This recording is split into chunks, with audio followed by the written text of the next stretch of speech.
नमस्कार प्यारे छात्रों। तो आज जो सुबह में हमने आप क्लास कराया था उसमें आपको परंपरा का ज्ञान का परंपरा का मूल्यांकन का जो भी लेखक परिचय से क्वेश्चन आता था उसको हमने कंप्लीट करवा दिया। अब आपको क्या करना है, परंपरा का जो मूल्यांकन है इसको लाइन बाय लाइन एक्सप्लेनेशन आपको बता देते हैं ताकि ऑब्जेक्टिव बनाने में आप लोग कोई परेशानी कोई दिक्कत नहीं हो। तो फटाफट से चलिए अब स्टार्ट करते हैं और आप लोग भी तैयार हो जाइए। देखिए इसमें क्या है कि इसमें जो है परंपरा का मूल्यांकन हमको जानना है। नागरी लिपित हो गई है भाई, परंपरा का मूल्यांकन चैप्टर है हमारे लिए। चलो भाई, परंपरा का मूल्यांकन जो कि रामविलास शर्मा जी के द्वारा लिखा गया है। तो चलिए परंपरा का मूल्यांकन को आगे बढ़ाते हैं। इसका जो लेखक परिचय था वो हमने आपको बता दिया था, ठीक। तो परंपरा का मूल्यांकन चलिए स्टार्ट करते हैं। जो लोग साहित्य में युग परिवर्तन करना चाहते हैं, जो लकीर के फकीर नहीं है, मतलब जो लोग साहित्य में युग परिवर्तन यानी साहित्य को नया तरीका से लिखना चाहते हैं, जो लोग लकीर के फकीर नहीं है यानी कि जो लोग आराम से बैठे नहीं है, जो अब कुछ काम करना चाहते हैं, जो रूढ़ियां तोड़कर क्रांतिकारी साहित्य रचना चाहते हैं, उनके लिए साहित्य की परंपरा का ज्ञान सबसे ज्यादा आवश्यक है।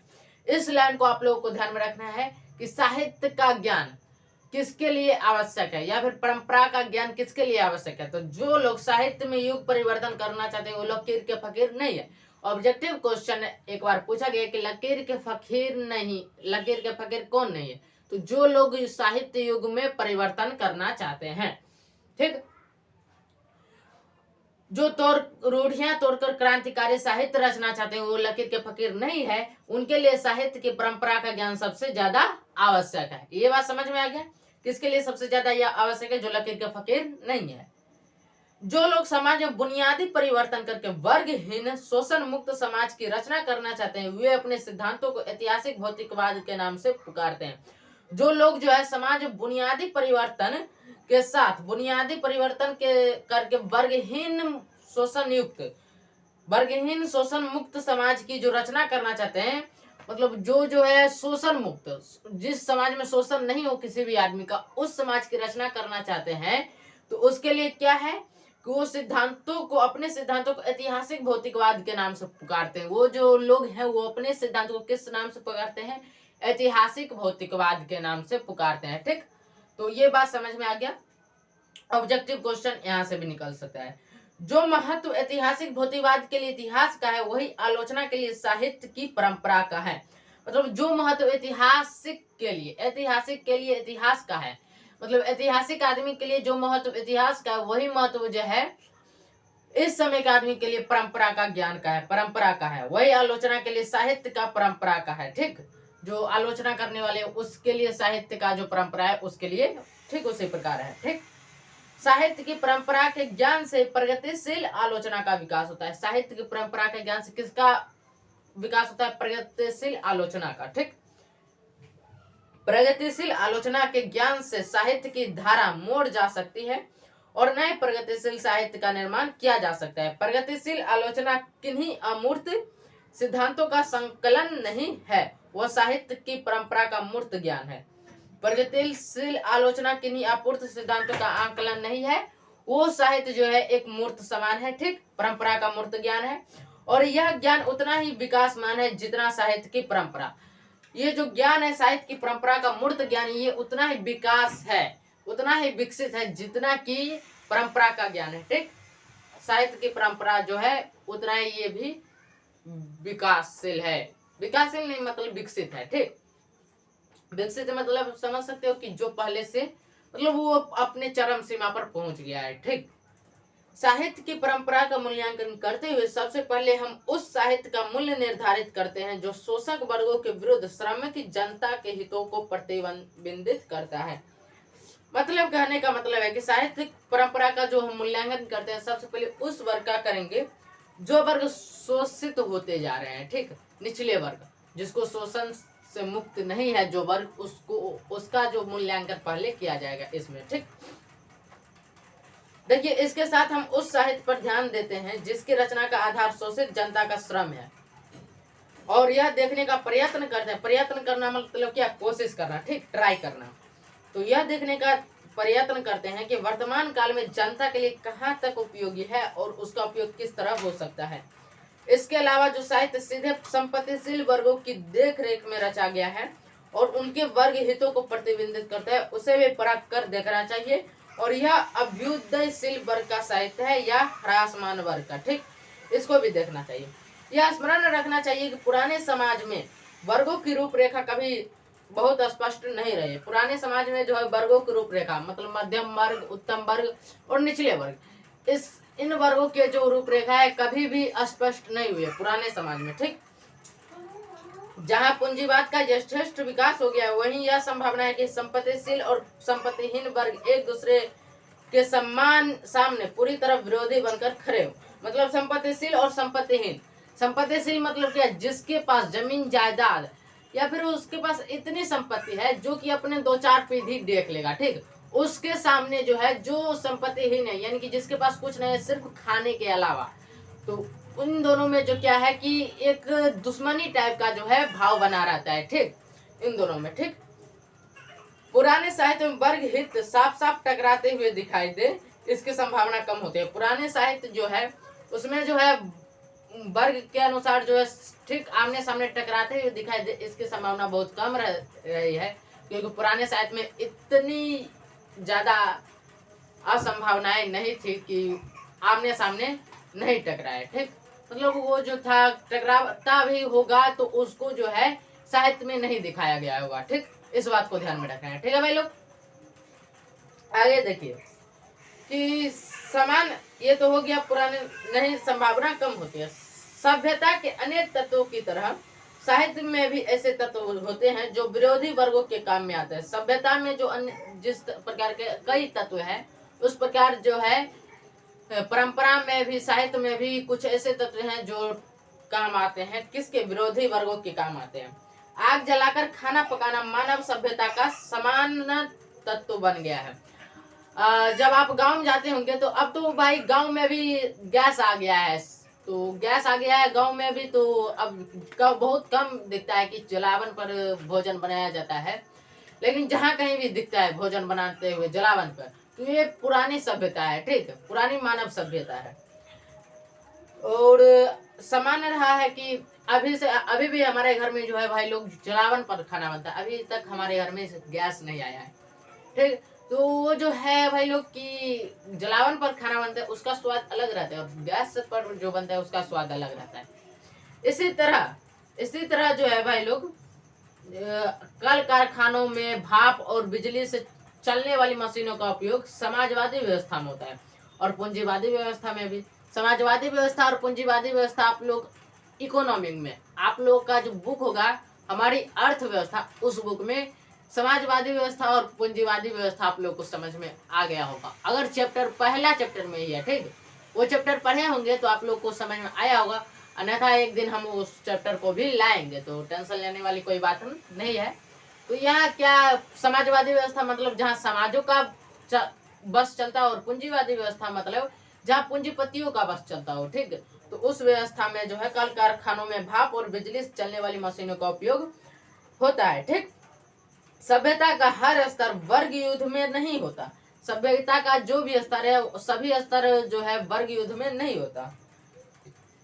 इसी तरह साहित्य का हर स्तर संपत्तिशाली वर्गों के हितों में बंधा हुआ नहीं रहता। साहित्य की इस व्यापकता को अस्वीकार न करना वैसे ही है जैसे समाजवादी व्यवस्था में बिजली का उपयोग न करना। समाजवादी व्यवस्था में जिस प्रकार बिजली का उपयोग नहीं किया जाता है उसी प्रकार जो है साहित्य की इस व्यापकता का स्वीकार न करना है, ठीक।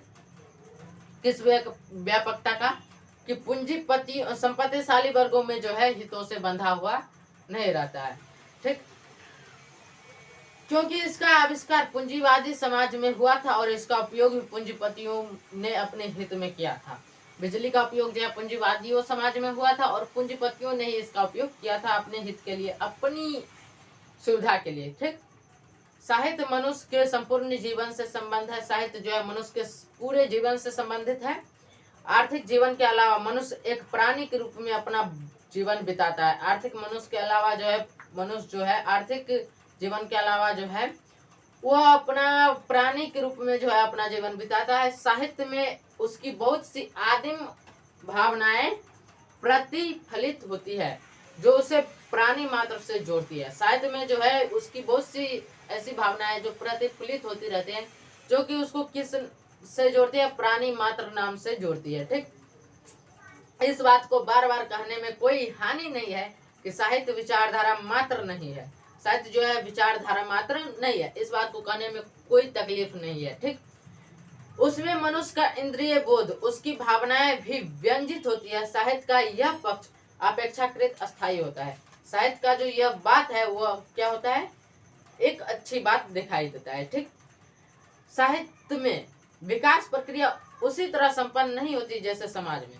साहित्य में जिस प्रकार समाज में विकास प्रक्रिया संपन्न हो जाती है, उस प्रकार से साहित्य में विकास प्रक्रिया संपन्न नहीं होती है। सामाजिक विकास क्रम में सामंती सभ्यता की अपेक्षा पूंजीवादी सभ्यता को अधिक प्रगतिशील कहा जा सकता है और पूंजीवादी सभ्यता के मुकाबले समाजवादी सभ्यता को। ठीक, मतलब इसका कहने का मतलब है कि विकास क्रम में सामंती सभ्यता की अपेक्षा पूंजीवादी सभ्यता को अधिक प्रगतिशील कहा जा सकता है और पूंजीवादी सभ्यता के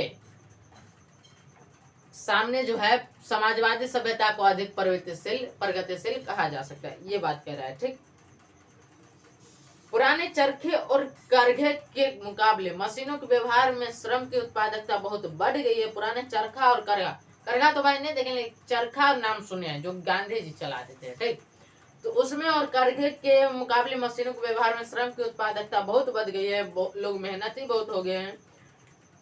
पर यह आवश्यक नहीं कि सामंती समाज के कवि की अपेक्षा पूंजीवादी समाज का कवि श्रेष्ठ हो। यह भी आवश्यक नहीं है कि समाजवादी जो कवि है उसके अपेक्षा सामंती समाज के कवि जो उसके अपेक्षा पूंजीवादी समाज का कवि श्रेष्ठ हो। सामंती समाज मतलब समाजवादी समाज के कवि का अपेक्षा जो है पूंजीवादी समाज के कवि अधिक श्रेष्ठ हो, ये कोई आवश्यक नहीं है। यह भी संभव है कि आधुनिक सभ्यता का विकास कविता के विकास का विरोधी हो, यह भी संभव हो सकता है।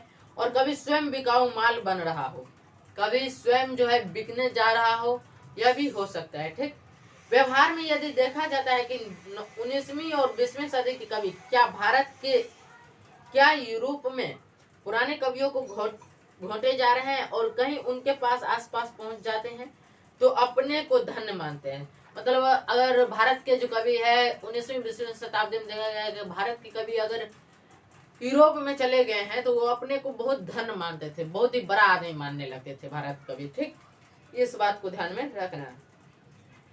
ये जो तमाम कवि अपनी पूर्ववर्ती कवियों की रचनाओं का मनन करते हैं, वे उनका अनुकरण नहीं करते, उनसे सीखते हैं और स्वयं नई परंपराओं को जन्म देते हैं। अभी टाइम के जो कवि हैं वो पुराने कवि से तो सीखते हैं लेकिन परंपरा का जन्म स्वयं देते हैं। ठीक, जो साहित्य दूसरे की नकल करके लिखा जाए वह अधम कोटि का होता है और सांस्कृतिक असमर्थकता का सूचक होता है। जो महान साहित्यकार है उनकी कला की आवृत्ति नहीं हो सकती, यहाँ तक कि एक भाषा से दूसरी भाषा में अनुवाद करने पर उनका कलात्मक सौंदर्य ज्यों का त्यों नहीं बना रहता। औद्योगिक उत्पादन और कलात्मक सौंदर्य ज्यों का त्यों नहीं बना रहता। औद्योगिक उत्पादन और कलात्मक सौंदर्य ज्यों का त्यों नहीं बना रहता। औद्योगिक उत्पादन और कलात्मक उत्पादन में बहुत अंतर है।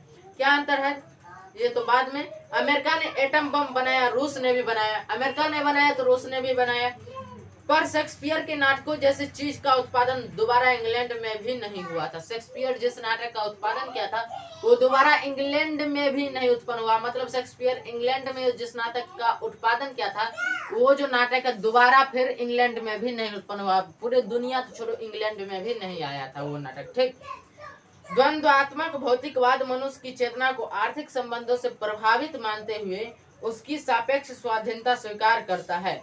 आर्थिक संबंधों से प्रभावित होना एक बात है, उनके द्वारा चेतना का निर्धारित होना और बात है। भौतिकवाद का अर्थ भाग्यवाद नहीं है। भौतिकवाद का अर्थ जो है भाग्यवाद नहीं है। सब कुछ परिस्थितियों द्वारा अनिवार्यतः निर्धारित नहीं हो जाता। यदि मनुष्य परिस्थितियों का नियामक नहीं है तो परिस्थितियां भी मनुष्य का नियामक नहीं है। ये क्वेश्चन भाई अच्छा बात कहा है कि यदि मनुष्य जो है परिस्थितियों के अनुसार नहीं है तो परिस्थितियों भी मनुष्य के अनुसार नहीं है, ये बात कही है। ठीक, दोनों का संबंध द्वंद्वात्मक है, दोनों का संबंध अलग अलग है। ठीक, यही कारण कि साहित्य सापेक्ष रूप से स्वाधीन होता है। सापेक्ष साहित्य क्या है? निरपेक्ष रूप से क्या है, स्वाधीन है। ठीक, स्वाधीन मतलब अपने अधीन। गुलामी अमेरिका में भी थी और गुलामी एथेंस में भी थी, दोनों जगह गुलामी थी। किंतु एथेंस की सभ्यता ने सारे यूरोप को प्रभावित किया और गुलामों के अमेरिकी मालिकों ने मानव संस्कृति को कुछ भी नहीं दिया।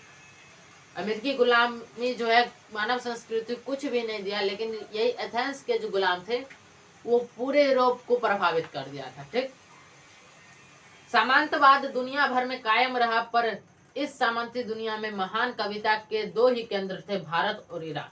भारत और ईरान उस टाइम भी और अभी भी जो है कविता के दो ही मात्र केंद्र है। पूंजीवाद विकास यूरोप के तमाम देश में हुआ, पर राफेल, लियोनार्डो दा विंची और माइकल एंजेलो इटली का ही देन है। ये बात क्या है कि पूंजीवाद विकास यूरोप में तमाम देशों में हुआ था, लेकिन राफेल जो है, लियोनार्डो दा विंची और माइकल एंजेलो इटली की ही देन है, इटली के द्वारा ही दिया गया है, बनाया गया है। यहाँ हम एक और यह देखते हैं कि विशेष सामाजिक परिस्थितियों में कला का विकास संभव होता है। दूसरी ओर यह भी देखते हैं कि सामाजिक परिस्थितियां होने पर भी कला का समान विकास नहीं होता। ये आप लोग देखते हैं कि सामाजिक परिस्थितियां कैसी भी हो, कला का विकास नहीं हो रहा है अभी के टाइम पे। ठीक, और दूसरी ओर यह भी देखते हैं कि सामाजिक परिस्थितियां कैसी भी, कला का विकास नहीं होता। यहाँ हम असाधारण प्रतिभाशाली मनुष्यों की अद्वितीय भूमिका भी देखते हैं। साहित्य के निर्माण में प्रतिभाशाली मनुष्यों की भूमिका निर्णायक है। इसका यह अर्थ नहीं कि ये मनुष्य जो करते हैं वह सब ही अच्छा होता है। ये अर्थ का ताभी नहीं है कि जो मनुष्य करते हैं वो अच्छा ही होता है। ठीक, या उनके श्रेष्ठ कृति में दोष नहीं होते। कला का पूर्णतः निर्दोष होना भी एक दोष है। ऐसी कला निर्जीव होती है, इसलिए प्रतिभाशाली मनुष्यों की अद्वितीय उपलब्धियों के बाद कुछ नया और उल्लेखनीय करने की गुंजाइश बनी रहती है। आजकल व्यक्ति पूजा की काफी निंदा की जाती है।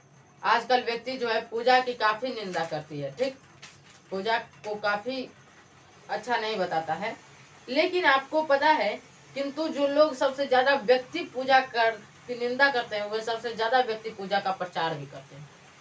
जो लोग सबसे ज्यादा व्यक्ति पूजा की निंदा करते हैं वही लोग सबसे ज्यादा व्यक्ति पूजा का प्रचार भी करते हैं, व्यक्ति पूजा का। ठीक, अब देखिए आगे क्या होता है कि यदि कोई भी साहित्यकार आलोचना से परे नहीं है तो राजनीतिज्ञ यह दावा और भी नहीं कर सकते, इसीलिए कि साहित्य के मूल्य राजनीतिक मूल्यों की अपेक्षा अधिक अस्थायी है।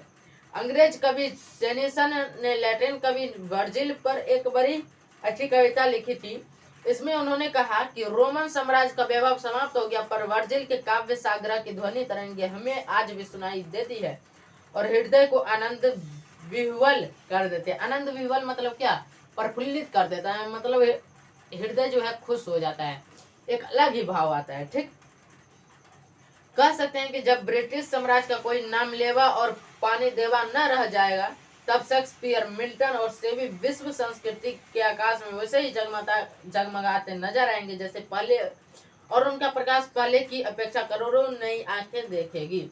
ठीक, साहित्य के विकास में प्रतिभाशाली मनुष्यों की तरह जन समुदायों और जातियों का विशेष भूमिका होती है। साहित्य के विकास में जो है प्रतिभाशाली मनुष्यों की तरह जो है क्या क्या जन समुदाय और जातियों का भी विशेष महत्व रहता है, भूमिका होती है। इसे कोई नहीं जानता कि यूरोप के सांस्कृतिक विकास में जो भूमिका प्राचीन यूनानियों की है वह अन्य किसी जाति की नहीं है। जन समुदाय जब एक व्यवस्था से दूसरी व्यवस्था में प्रवेश करते हैं तब उसकी अस्मिता नष्ट नहीं हो जाती। जन समुदाय जब एक व्यवस्था से दूसरी व्यवस्था में प्रवेश करते हैं तो उसकी जो है अस्मिता नष्ट नहीं हो जाती, मतलब उसकी जो है नेचर मतलब समझते हो, उसकी जो प्राकृतिक सौंदर्य है या फिर वो जो जिस टाइप के वो रहते थे वो टाइप बदल नहीं जाती, वो जिस टाइप के थे वो उसी टाइप के रहते। प्राचीन यूनान अनेक गण समाजों में बटा हुआ था। आधुनिक यूनान एक राष्ट्र है। प्राचीन में जो है बहुत समय पहले जो है यूनान जो है अनेक राज्यों में बटा हुआ था, लेकिन अभी एक राष्ट्र है, अभी एक देश है। यह आधुनिक यूनान अपने प्राचीन संस्कृति में से अपनी एकात्मक स्वीकार करता है या नहीं। 19वीं सदी में शेली और बायरन ने अपनी स्वाधीनता के लिए लड़ने वाले यूनानियों को ऐसी एकात्मकता पहचानने में बड़ा परिश्रम किया। मतलब अपनी स्वाधीनता के आगे लड़ने के लिए जो है वो जो है कौन कौन थे, यूनानियों की एक पहचानवाने में मतलब पहचान बनाने में जो है बहुत ही परिश्रम किया था। ठीक, भारतीय स्वाधीनता आंदोलन के दौरान इस देश ने इसी तरह अपनी एकात्मकता पहचानी। इतिहास का प्रवाह ही ऐसा है कि वह विच्छिन्न है और अविच्छिन्न भी। मतलब इतिहास जो है बह भी जाता है और नहीं भी बहता है, ऐसा प्रवाह है इतिहास का। ठीक, मानव समाज बदलता है और अपनी पुरानी अस्मिता कायम रखता है। मानव समाज बदलता भी रहता है और पुरानी जो यादें हैं उसको भी कायम रखता है, मतलब इतिहास के पन्ने में रख देता है। जो तत्व मानव समुदाय की एक जाति के रूप में संगठित करते हैं उसमें इतिहास और सांस्कृतिक परंपरा के आधार पर निर्मित या अस्मिता का ज्ञान अत्यंत महत्वपूर्ण है। जो मानव समुदाय है वो एक जाति के रूप में संगठित करते हैं और इतिहास में जो है अपनी पहचान बना लेते हैं, इतना याद रखिए। ठीक, बंगाल विभाजित हुआ और है किंतु बंगाल विभाजित हुआ और है किंतु जब तक पूर्वी और पश्चिमी बंगाल के लोगों को अपनी साहित्यिक परंपरा का ज्ञान रहेगा तब तक बंगाली जाति सांस्कृतिक रूप से अविभाजित रहेगी। मतलब जब तक पूर्वी बंगाल और पश्चिम बंगाल तो भारत में पड़ता है और पूर्वी बंगाल जो कि बांग्लादेश, जब तक इन दोनों में जो है अपनी परंपरा का ज्ञान रहेगा, अपनी जो है प्राचीन परंपरा का ज्ञान रहेगा, तब तक ये भले ही सीमा के वजह से विभाजित हो गया है लेकिन अपनी परंपरा के ज्ञान के वजह से ये दोनों एक ही रहेंगे। ठीक, विभाजित बंगाल से भी विभाजित पंजाब की तुलना कीजिए, जो ज्ञात हो जाएगा साहित्य के परंपरा का ज्ञान कहाँ ज्यादा है कहाँ कम है और इस न्यूनाधिक ज्ञान को सामाजिक परिणाम क्या होते हैं। मैं देखो जिस तरह बंगाल में पश्चिम बंगाल हो गया और पूर्वी बंगाल, जो कि पूर्वी बंगाल बांग्लादेश का आ गया और पश्चिम बंगाल तो भारत में है। ठीक, ये समझ में आ गया। तो उसी प्रकार जो पंजाब में दो भागों में बताया, पंजाब भी एक आधा से कम पंजाब जो है भारत में है जिसे हम पंजाब कहते हैं और उस दूसरी तरफ जो है पंजाब है वो पाकिस्तान में, जो कि भारत के पंजाब से थोड़ा बड़ा पंजाब है। ठीक, तो वहां भी ठीक इसी प्रकार से होगा। ठीक, कि वहां भी अपनी परंपरा अगर लोग याद रखेंगे तो वहां भी पंजाब विभाजित नहीं है, अविभाजित है, इतना वो लोग समझते होंगे। ठीक, एक भाषा बोलने वाली जाति की तरह अनेक भाषाएं बोलने वाले राष्ट्र की भी अस्मिता होती है। संसार में इस समय अनेक राष्ट्र बहुजातीय हैं, अनेक भाषा भाषी हैं। संसार में बहुत भाषा है, बहुत राष्ट्र है ये भी। जिस समय राष्ट्र के सभी तत्वों पर मुसीबत आती है तब उन्हें अपनी राष्ट्रीय अस्मिता का ज्ञान बहुत अच्छी तरह हो जाता है। मतलब जिस समय राष्ट्र पर संकट आता है, किसी देश पर संकट आता है तो वो एक हो जाते हैं और उसे अपने देश के लिए मर मिटना ज्ञान हो जाता है कि देश के लिए हम कुछ भी करेंगे, ये ज्ञान उनके पास आ जाता है। ठीक, जब राष्ट्र पर मुसीबत आता है, जब देश पर, जिस समय हिटलर ने सोवियत संघ पर आक्रमण किया, सोवियत संघ यानी कि रूस, जिस समय रूस पर हिटलर ने आक्रमण किया था उस समय देखिए क्या हुआ। उस समय राष्ट्रीय अस्मिता जनता के स्वाधीनता संग्राम के समर्थ प्रेरक शक्ति बनी। उस समय जो है सोवियत रूस जो है, सोवियत संघ रूस, उस समय वहां सभी जनता एक हो गए और अपने देश के लिए लड़ने लगे। वहां रूस में जो है एक और युद्ध चल रहा था लेकिन जब हिटलर ने वहां आक्रमण किया था सभी जनता एक होकर के हिटलर के विरोध में लड़ना स्टार्ट कर दिए थे। हिटलर जो कि जर्मनी से थे। अब देखिए सोवियत संघ के लोग हिटलर विरोधी संग्राम को उचित ही एक महान राष्ट्रीय यानी कि देशभक्तिपूर्ण संग्राम कहते हैं। सोवियत संघ के लोग यानी कि रूस के लोग इस युद्ध के दौरान खास तौर से रूसी जाति ने बार बार अपने साहित्य परंपरा का स्मरण किया था। अपने साहित्य जो अपनी पौराणिक बातें थी उसको बार बार याद किया था इस समय। ठीक, सोवियत समाज जारशाही रूस के समाज से भिन्न है। सोवियत समाज जो है जारशाही, जारशाही मतलब क्या, जार, जर्मनी के राजा को जार कहा जाता था। ठीक, जर्मनी के राजा को क्या कहा जाता था, जार कहा जाता, जर्मनी के शासक को जार कहा जाता था। तो सोवियत समाज जो है यानी कि रूस के जो जाति जो थी, रूस के जो लोग थे वो जो है जारशाही व्यवस्था को जो है भिन्न थे, जारशाही समाज से भिन्न थे। समाज व्यवस्था के विचार से इतिहास का प्रवाह विच्छिन्न है। जातीय अस्मिता की दृष्टि से यह प्रवाह अविच्छिन्न है। मतलब अगर इतिहास का प्रभाव विच्छिन्न है तो जातीय, यहाँ कह रहा है समाज व्यवस्था के विचार से इतिहास का प्रभाव विच्छिन्न है, लेकिन यहाँ पर जातीय अस्मिता की दृष्टि से ये जो प्रवाह है वो अविच्छिन्न है। ठीक, अविच्छिन्न मतलब एक बार देख लिया जाए अविच्छिन्न मतलब होता क्या है, ताकि अच्छे से आप लोग को समझ में आ जाए। मतलब लगातार, निरंतर या अटूट, मतलब लगातार है, निरंतर है या अटूट है, और विच्छिन्न मतलब ये बिखर गया है। ठीक, इतना समझ लीजिए। अब देखिए इसमें क्या है कि इसके साथ जो है न, इससे पहले ही थे, ऊपर ही थे, जारशाही रूस के सोवियत समाज में पढ़े जाने वाले लोकप्रिय साहित्यकार हैं और रूसी जाति की अस्मिता को सुदृढ़ और पुष्ट करने वाले महान साहित्यकार हैं। जो जारशाही रूस के जो तल में गए थे, वो जो है एक सोवियत समाज में पढ़े जाने वाले लोकप्रिय साहित्यकार हुए और रूसी जाति की अस्मिता को सुदृढ़ और पुष्ट करने वाले महान साहित्यकार भी हैं। ठीक, समाजवादी व्यवस्था कायम होने पर जातीय अस्मिता खंडित नहीं होती, वरन और पुष्ट हो जाते। ठीक, खंडित नहीं होती है, मतलब कहने का मतलब समाजवादी व्यवस्था अगर कायम हो जाए तो जातीय व्यवस्था खंडित नहीं होती, लेकिन और समृद्धि यानी कि पुष्ट मतलब और अच्छी हो जाती है। ठीक, इसके साथ सोवियत संघ ने बहु जातीय राष्ट्रीयता का पुनर्जन्म हुआ। सोवियत संघ में यानी कि रूस में बहुत जाति आ गए राष्ट्र के लिए, और यह राष्ट्रीयता अब एक सामाजिक शक्ति है जैसी वह 1917 से पहले नहीं थी। 1917 में जो है क्या हुआ कि रूस का विभाजन हो गया था।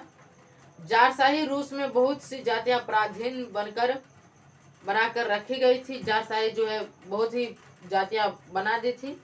जारशाही मतलब जो जर्मनी से गए थे वो बहुत ही जातियां बना दी थी। उन सब पर रूसी जाति के सामंत और पूंजीपति शासन करते थे। उन सभी जातियों पर जैसे और बहुत से साम्राज्य होते थे वैसे ही यह भी एक साम्राज्य था।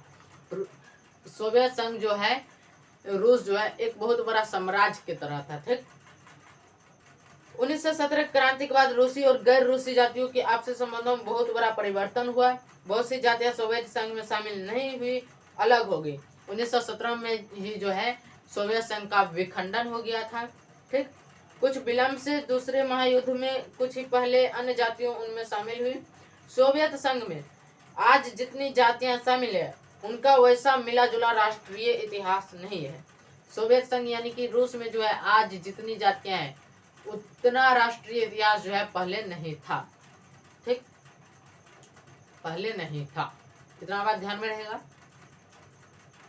अब देखिए क्या हुआ कि जैसा भारत की जातियों का है मतलब वैसा मिला जुला राष्ट्रीय इतिहास नहीं जैसा भारत जातियों का है। रूस में जिस प्रकार से भारत में जातियों का इतिहास है उस प्रकार से रूस में अब नहीं है, क्योंकि बहुत सी जाति अलग अलग होकर के अपना अपना देश बना लिया।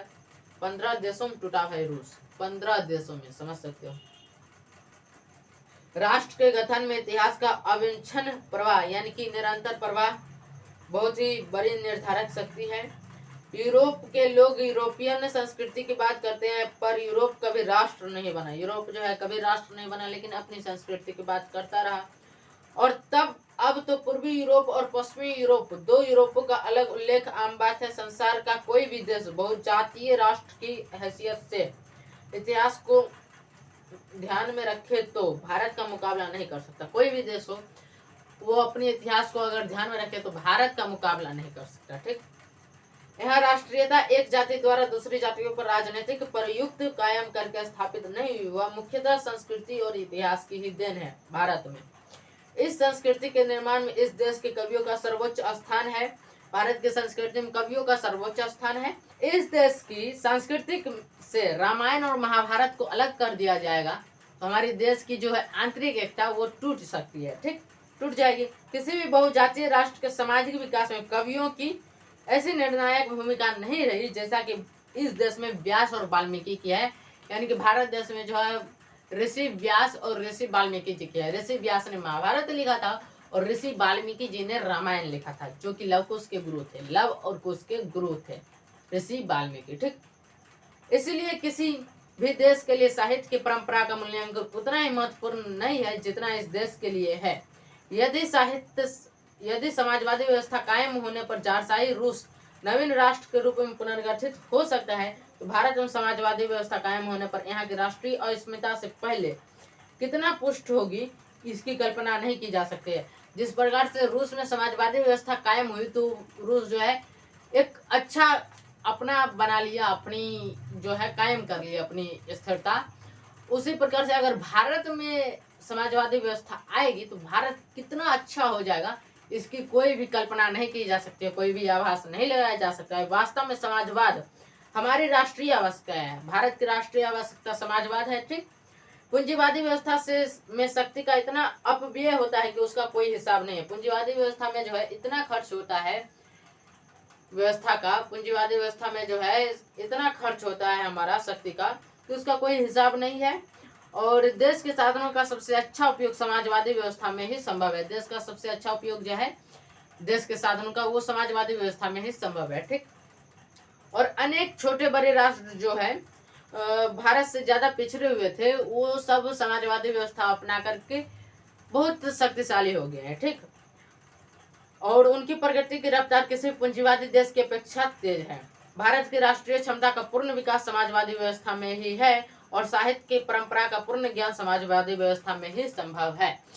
भारत में अगर समाजवादी व्यवस्था आएगा तो भारत आगे बढ़ेगा, और इससे जो है पूंजीवादी व्यवस्था नहीं रहेगी, और जब पूंजीवादी व्यवस्था नहीं रहेगी तो साहित्य का भी आगे बढ़ना संभव हो जाएगा। ठीक, समाजवादी संस्कृति पुरानी संस्कृति से नाता नहीं तोड़ती। समाजवादी संस्कृति जो है पुरानी संस्कृति को नहीं छोड़ती, वह उसे आत्मसात करके आगे बढ़ती है। समाजवादी संस्कृति जो है पुरानी संस्कृति को अपने साथ लेकर करके आगे बढ़ती है। अभी हमारे देश की निरक्षर निर्धन जनता नए और पुराने साहित्य की महान उपलब्धियों के ज्ञान से वंचित है। हमारे देश के जो है गरीब जनता जो है वो नया साहित्य और पुराने साहित्य दोनों से के ज्ञान से जो है वंचित रह रहे हैं पूंजीवादी व्यवस्था के कारण। ठीक, हालांकि हमारे देश में जो है मिश्रित अर्थव्यवस्था है, पूंजीवादी है और समाजवादी दोनों है। ठीक, अब देखिए कि साहित्य पढ़ने, देखिए जब वह साक्षर होगी, साहित्य पढ़ने का उसे अवकाश होगा, सुविधा होगी, तब व्यास और वाल्मीकि के करोड़ों नए पाठक होंगे। वे अनुवाद में ही नहीं, उसे संस्कृत में भी पढ़ेंगे, और तब इस देश में बड़े पैमाने पर सांस्कृतिक आदान प्रदान होगा कि सुब्रमण्य भारतीय की कविताएं मूल भाषा में उत्तर भारत के लोग पढ़ेंगे, और रविंद्रनाथ की रचनाएं मूल भाषा में तमिलनाडु के लोग पढ़ेंगे। ऐसा हो जाएगा। ठीक, यहाँ की विभिन्न भाषाओं में लिखा हुआ साहित्य जातीय सीमाएं लांघकर सारे देश की संपत्ति बनेगा। जिस भाषा के बोलने वाले अधिकतर निरक्षर हैं और वो अपने साहित्यकारों के बहुत नाम सुनते हैं, वे तो इनकी रचनाएं पढ़ेंगे ही। ठीक, जो निरक्षर है वे अपने साहित्यकारों के नाम जब सुनते हैं तो वो तो ये पढ़ेंगे जब वो शिक्षित हो जाएंगे। ठीक, और तब अंग्रेजी भाषा प्रभुत्व जमाने की भाषा न होकर वास्तव में ज्ञान अर्जन की भाषा होगी। तब अंग्रेजी भाषा जो है ज्ञान अर्जन करने की भाषा हो जाएगी, और हम केवल अंग्रेजी नहीं, यूरोप की अनेक भाषाओं के साहित्य का अध्ययन कर सकते हैं। ठीक, और एशिया की भाषाओं के साहित्य से हमारा परिचय जो है गहरा होगा, और तब मानव संस्कृति की विशद धारा में, मतलब इतनी बड़ी धारा में भारतीय साहित्य की गौरवशाली परंपरा का नवीन योगदान होगा। तब जो है जो इतनी बड़ी एशिया की जो है धारा है, विशद धारा, यानी कि बहुत बड़ी जो धारा है संस्कृति की, उसमें जो है हमारे भारत की एक नवीन होगा, यानी कि एक नया धारा, उस धारा में एक नया मोड़ लेगा हमारे भारत की संस्कृति और हमारे भारत की सभ्यता। ठीक है प्यारे साथियों, तो आज का क्लास एंड हुआ, और आप लोगों को ये चैप्टर जो है ये भी एंड हुआ। तो मिलते हैं फिर नेक्स्ट क्लास में, तब तक के लिए हंसते रहिए, मुस्कुराते रहिए, स्वस्थ रहिए और मस्त रहिए। जय हिंद, जय भारत। और हाँ, एक बात और, आप यहाँ तक क्लास किए हैं तो आप चैनल को सब्सक्राइब कीजिए, वीडियो को लाइक कर दीजिए, वीडियो को लाइक कर दीजिए, और फिर नेक्स्ट क्लास का इंतजार कीजिए। ठीक है भाई लोग, तो मिलते हैं नेक्स्ट क्लास में, तब तक के लिए हंसते रहिए, मुस्कुराते रहिए, स्वस्थ रहिए और मस्त रहिए। जय हिंद, जय भारत।